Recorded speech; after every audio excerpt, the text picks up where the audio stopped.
The Odd Pod. Odd Pod. Hello and welcome to the Odd Pod. Several police officers were injured and their vehicles damaged after an unlicensed music event was held in Downing Street.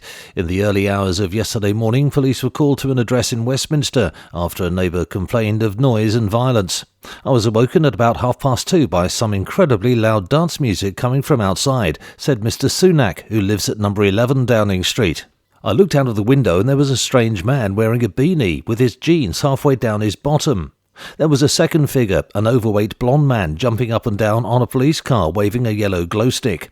I immediately phoned Boris to inform him of these outrageous activities, but there was no answer.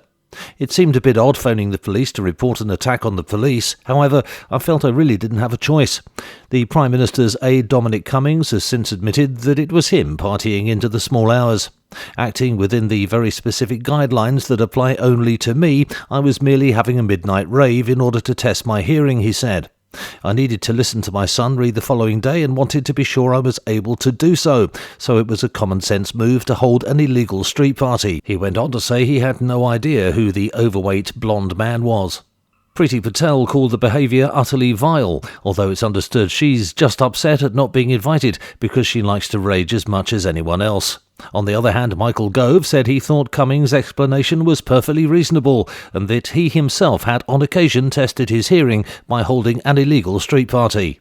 The Prime Minister has since investigated the incident and considers the matter closed. The Odd Pod. Odd Pod.